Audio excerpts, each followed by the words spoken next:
Hello বন্ধুরা, কেমন আছেন সবাই? আশা করি সবাই ভালো আছেন এবং সুস্থ আছেন। তো বন্ধুরা, অবশেষে সেভেন্থ পে কমিশনের তরফে একটা নতুন আপডেট এসেছে, যেখানে আচমকাই পাল্টে গেল সুর। এবার বেতন কমিশন নিয়ে বৈঠক বসতে চলেছে এবং কর্মীদের চিঠি সরকারের।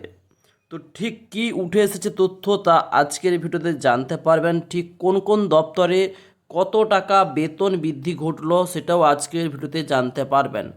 তো ভিডিওটা কেউ স্কিপ করবেন না, প্রথম থেকে শেষ পর্যন্ত দেখতে থাকবেন এবং ভিডিও যদি ভালো লাগে ভিডিওতে অবশ্যই একটা লাইক করবেন, চ্যানেলটি সাবস্ক্রাইব করে নেবেন। তো কাদের বেতন কত টাকা বৃদ্ধি করলো তা আজকের ভিডিওতে আপনাদের সবার সামনে তুলে দেখাবো।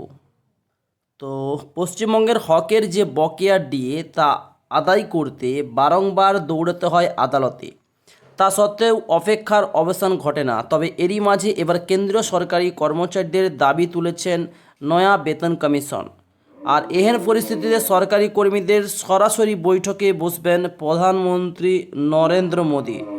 অর্থাৎ প্রধানমন্ত্রী এবার সরাসরি বৈঠকে বসবেন সরকারি কর্মচারীদের বেতন বৃদ্ধির দাবিতে যে নয়া বেতন কমিশন, সেই কমিশন গঠন করার জন্য।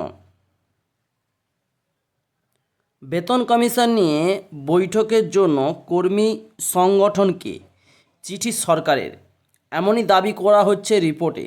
জানা গিয়েছে যে পার্সোনাল অ্যান্ড ট্রেনিং মন্ত্রক থেকে এই চিঠি গিয়েছে জিসিএম ন্যাশনাল কাউন্সিলের স্টাফ সাইডের সচিব শিবগোপাল মিশ্রকে।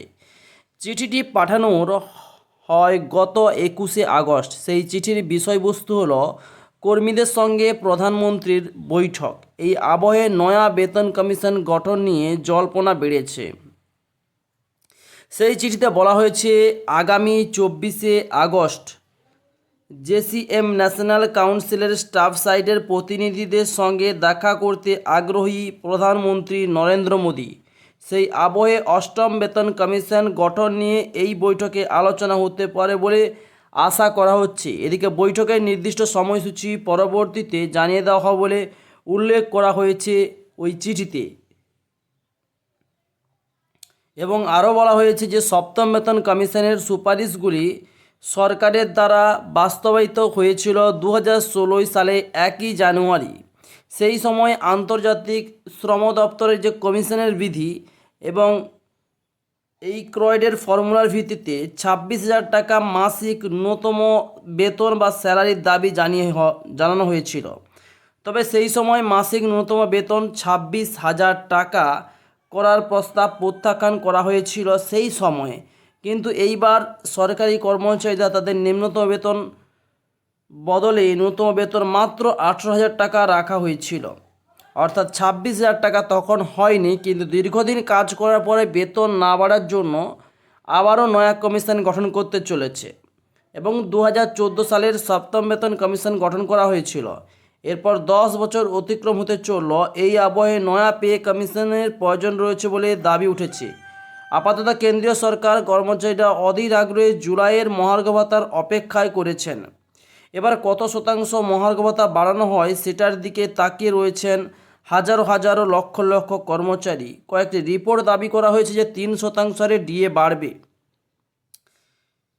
কিন্তু পশ্চিমবঙ্গের রাজ্য সরকারি কর্মচারীর ষষ্ঠ বেতন কমিশনের আওতায় 14% হারে মূলত ডিএ পাচ্ছেন। তিনি জানিয়েছেন 2020 সালে 1 জানুয়ারি ষষ্ঠ বেতন কমিশন কার্যকর হয়।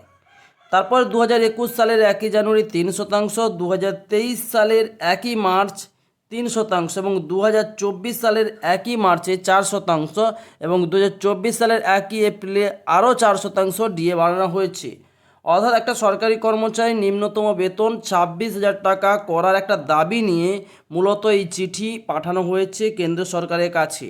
তো সেই চিঠিকে পর্যবেক্ষণ করবেন, বিবেচনা করার পরে সিদ্ধান্ত যদি হয় তাহলেই কিন্তু কেন্দ্রীয় সরকারি কর্মচারীদের একটা বেতন ভালো পরিমাণে বেড়ে যাবে।